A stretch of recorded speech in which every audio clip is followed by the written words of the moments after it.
నమస్తే. టాలీవుడ్ ఇండస్ట్రీని ఐబొమ్మ పైరసీ ద్వారా ముప్పు తిప్పులు పెట్టిన ఇమ్మడి రవిని ఎట్టకేలకు అరెస్ట్ చేసిన సైబర్ క్రైమ్ పోలీసులు దర్యాప్తును వేగవంతం చేశారు.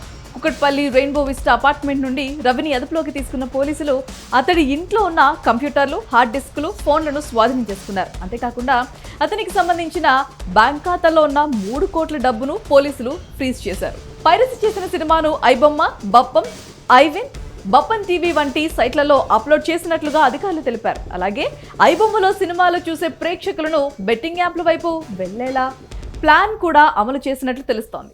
అతనికి ఇంకా ఎవరెవరితో సంబంధాలు ఉన్నాయన్న దానిపై పోలీసులు విచారణ చేపట్టి మరింత లోతుగా దర్యాప్తు అయితే ప్రారంభించారు. ఇప్పటికే ఐబొమ్మ, బప్పం వెబ్సైట్స్ ని బ్లాక్ చేసిన పోలీసులు అతనికి ఆన్లైన్ బెట్టింగ్ యాప్స్ లో కూడా సంబంధాలున్నట్లు అనుమానిస్తున్నారు. ఇక రవిని అరెస్ట్ చేసిన పోలీసులు కోర్టు ముందు హాజరుపరచగా 14 రోజుల రిమాండ్ విధించింది. అయితే పోలీసులు కోర్టును మరో 7 రోజులు కస్టడీని కోరారు.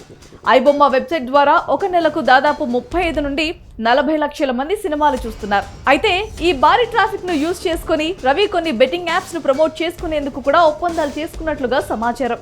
ఇక ఈ యాప్స్ ప్రమోషన్స్ ద్వారా రవి కొన్ని కోట్ల రూపాయలు సంపాదించుకున్నట్లుగా విచారణలో వెల్లడైంది. ఇది వాళ్ళ update. Keep watching metro TV.